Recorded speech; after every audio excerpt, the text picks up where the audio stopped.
Ang susunod na programa ay rated PG. Patnubay at gabay ng magulang ay kailangan sa mga batang manonood.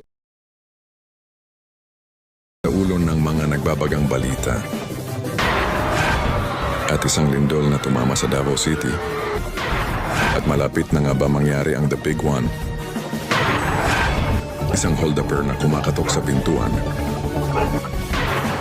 At si Bini Stacy na hacked ang account.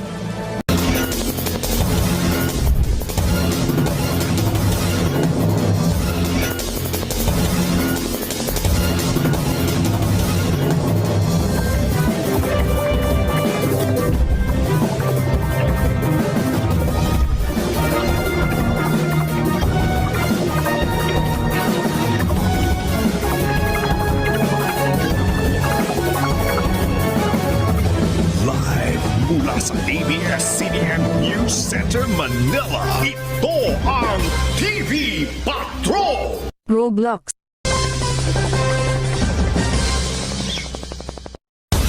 Magandang gabing bayan, simulan natin ang balitaan. Ngayong gabi tungkol sa nangyaring lindol sa Cebu City ng Davao ng 7.4 magnitude. Ang lindol sa Cebu, nagpapatrol Ariel Olivea. Makikita sa TikTok ang video ng isang lalaki ay lumindol sa Cebu ng Convention Center, Ariel Olivea, ABS-CBN News. At malapit na nga mangyari The Big One sa Pilipinas. Bakit kaya mangyayari ang The Big One ang tanong? Bakit mangyayari ba ito? O hindi tingnan ninyo kung mangyayari ang The Big One? Sabihin ninyo sa kin at i-comment ninyo na Susunod. At isang hold-upper kumatok sa pintuan.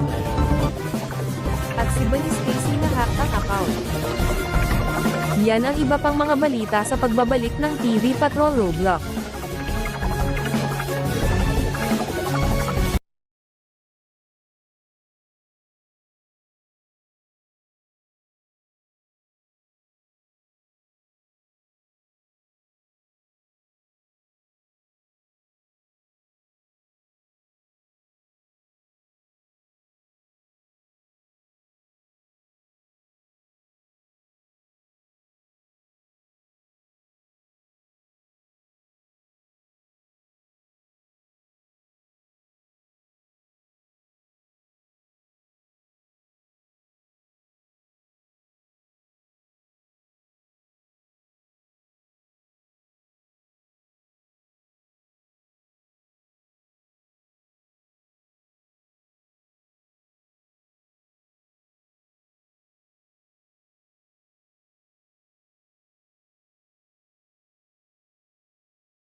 Isang hold-upper biglang kumatok sa pintuan, nagpapatrol Alexander Hamilton.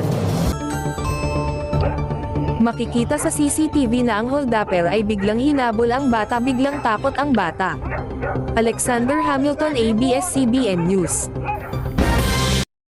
At si Bini Stacy ay biglang nahack ang account niya, pakisuyo po na pakiusapin po so Bini Stacy na sa TikTok at sabihin na ibalik ang account niya. At yan ang mga balita ngayong Martes at ilang days na lang, 72 days na ang Pasko sa December 25.